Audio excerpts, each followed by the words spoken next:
Olá, eu me chamo Alicia Miranda, eu sou acadêmica do curso de Licenciatura em História da Universidade Federal do Amapá e bolsista na modalidade Provic Unifap, desenvolvendo a pesquisa nas urdiduras da memória, História de Vida de Trabalhadoras Senis macapaenses, sob a orientação do professor Sidney da Silva Lobato.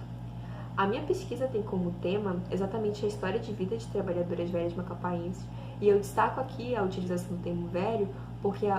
o interesse da pesquisa, o objetivo da pesquisa é justamente fazer com que se tire essa invisibilidade em cima desses sujeitos velhos e principalmente os estereótipos que carregam o termo velho. Sendo assim, o meu objeto de pesquisa são as reminiscências dessas mulheres trabalhadoras velhas da prestação de serviços na Macapá do século XX, e eu acabei precisando restringir um pouco esse objeto, tendo em vista da pandemia, a qual eu não consegui fazer as entrevistas presenciais, já que as colaboradoras da pesquisa fazem parte do grupo de risco, então eu precisei restringir unicamente às professoras, o quadro docente daqui do estado. A problemática da pesquisa acaba sendo como são realizadas essas reminiscências, quais são as experiências mais evocadas por elas, essa relação entre passado e presente, e principalmente como são abordados os temas do ser mulher, das relações no trabalho e da questão da velhice. As fontes que eu analisei foram 2 livros autobiográficos produzidos por professoras que já se encontravam na fase da velhice. O desenvolvimento da minha pesquisa foi pautado inicialmente com a análise das fontes, as quais eu fiz uma análise de memórias escritas, ou seja, minha pesquisa tem um caráter qualitativo, e eu fiz a análise de 2 livros. O primeiro foi o Macapá, um rastro de pirilampos, de autoria da professora Helena Santos, e o segundo é o Meus Momentos de Inspiração, da professora Ana Alves. Durante a análise dos livros, eu precisei delimitar 3 eixos temáticos para que eu pudesse discorrer sobre as reflexões, e esses eixos são, respectivamente, o trabalho, o gênero e a velhice. Dentro das reflexões feitas pela questão do trabalho, eu consegui identificar exatamente o que significava o trabalho na vida dessas mulheres e constatar a partir das memórias que o trabalho acabava sendo um fator muito forte na construção da personalidade e de como elas se afirmavam socialmente, ao ponto de uma das colaboradoras no seu livro falar que o que seria dela ser um trabalho. Aqui eu também destaco a inserção das mulheres no mercado de trabalho, a qual era muito voltada para a docência, por se entender a profissão de professoras como um trabalho essencialmente feminino, tendo em vista que elas eram muito voltadas para a questão das escolas, dos primeiros anos da educação básica, o que acabava exaltando qualidades como paciência, cuidado. Aqui ao lado a gente tem uma foto das professoras pioneiras do Amapá, e a última professora em branco, de vestida de branco, é a professora Ana Alves. Ainda sobre as questões do trabalho, a gente pode tratar sobre a questão da desvalorização do trabalho feminino, tendo em vista que o próprio Estado e a Igreja acabavam vinculando na grande mídia que a inserção das mulheres no mercado de trabalho, elas estavam, na verdade, desviando do seu lugar de origem, que seria o lar. E, em cima disso, uma das medidas adotadas aqui no estado foi a construção da escola doméstica em 1951.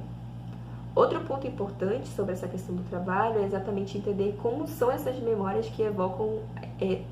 essa temática. Segundo a Chitra Josh, que é uma historiadora indiana, ela comenta que nas entrevistas que ela realizou, as memórias dessas mulheres sobre o trabalho não evocam as questões coercitivas ou a respeito das longas jornadas e dos baixos salários que elas recebiam.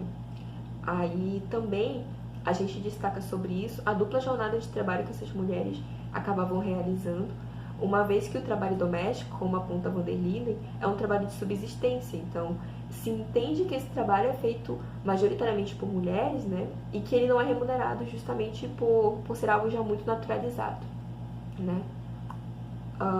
O segundo eixo temático analisado são as reflexões sobre as questões de gênero. Aqui a gente destaca principalmente a idealização criada em torno do feminino na sociedade macapaense versus a realidade dessas mulheres trabalhadoras. Ou seja, enquanto a gente tinha uma realidade de que exaltava o lugar da mulher como lar, a gente tinha em contraponto mulheres sendo chefes de família, sendo o principal sustento econômico. Então, a gente já encara essa dualidade. A outra questão é o matrimônio e a construção da família, né? Uma vez que a família tinha o ideal patriarcal, tendo em vista esse lugar da mulher ao lar. A outra é a violência patriarcal que essas mulheres sofriam, e esse contexto a gente se utiliza da Bell Hooks, tendo em vista que as violências sofridas por mulheres são pautadas no sexismo e na dominação masculina, né? Aqui nessa memória a gente coloca a questão da professora Maria Helena, quando ela destaca que as colegas dela de trabalho estavam sofrendo violências por não quererem manter relações sexuais com os seus maridos. Outra temática, outro ponto, na verdade, dentro da questão de gênero, são as barreiras impostas pelas questões modernas, que seriam os métodos contraceptivos e a própria questão do aborto, e também o planejamento familiar, que para a professora Maria Helena, por exemplo, ia muito mais além do que unicamente fornecer alimento para os filhos, né? E ao lado a gente tem uma foto da família dela.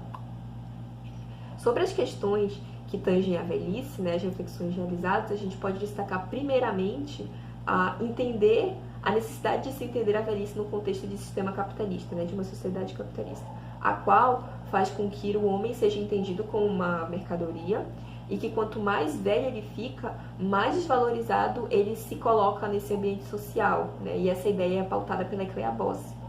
E a partir disso a gente consegue entender as duas perspectivas presentes nessas memórias sobre a velhice, que são exatamente uma memória positiva da velhice, que é a que a professora Ana evoca, de ser um tempo de lembrar, de que é um momento para recordar da vida, enquanto que a professora Helena acaba evocando uma memória da velhice muito negativa, de que ela é ligada à morte, a sem amor e etc. Ao lado, a gente tem a foto da professora Ana Alves, a qual infelizmente veio a falecer vítima do coronavírus, e que essa apresentação acaba sendo em memória a ela. Continuando as reflexões sobre a velhice, a gente tem a questão de se entender a velhice dentro de um contexto de gênero, porque a idade cronológica acaba pesando muito para mulheres velhas. E a questões de passividade, já que por conta de se entender a velhice dentro de um contexto capitalista, o lar já é ligado a um lugar de passividade, de calma, né? Então isso acaba reforçando a ideia de velhice feminina, né?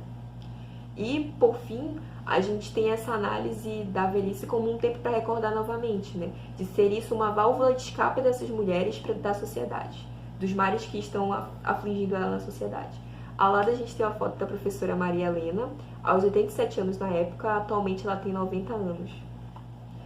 A conclusão da minha pesquisa, ela começa com os resultados alcançados, né? Eu pude destacar a pluralidade das experiências a partir dos recortes, né, de gênero e velhice, também a grande necessidade da introdução dessa categoria nos estudos tanto de história social quanto de história das ciências humanas em geral, na verdade, e também a construção de novas possibilidades de se perceber o velho na sociedade, e também a questão de entender a memória, né, valorizar a memória dessas pessoas e as suas produções de conhecimento, tendo em vista que a gente utilizou aqui 2 livros produzidos por mulheres velhas. A relevância da minha pesquisa no que tange a um âmbito pessoal, né, se entende a partir de que a gente acaba se tornando mais sensível às experiências dessas pessoas que estão na velhice, e também a entender a passagem do tempo de um jeito diferente, através de experiências do cotidiano, né? Em questões de nível social, a gente tem como relevância da pesquisa exatamente um mecanismo de restaurar o valor social das pessoas velhas na sociedade e, principalmente, também possibilitar uma reflexão sobre o que se tem feito a nível público, individual, sobre a valorização dessas pessoas e a conservação das suas memórias. A âmbito acadêmico, a gente tem o estudo que ajuda a retirar a invisibilidade dessas pessoas velhas da sociedade, principalmente evidenciar a importância que é de se utilizar memórias e histórias de vida na construção do conhecimento científico, e também a contribuir no aumento de pesquisas sobre gênero e história das mulheres, né? Aqui estão as minhas referências e eu gostaria de agradecer a oportunidade de falar sobre a minha pesquisa e muito obrigada.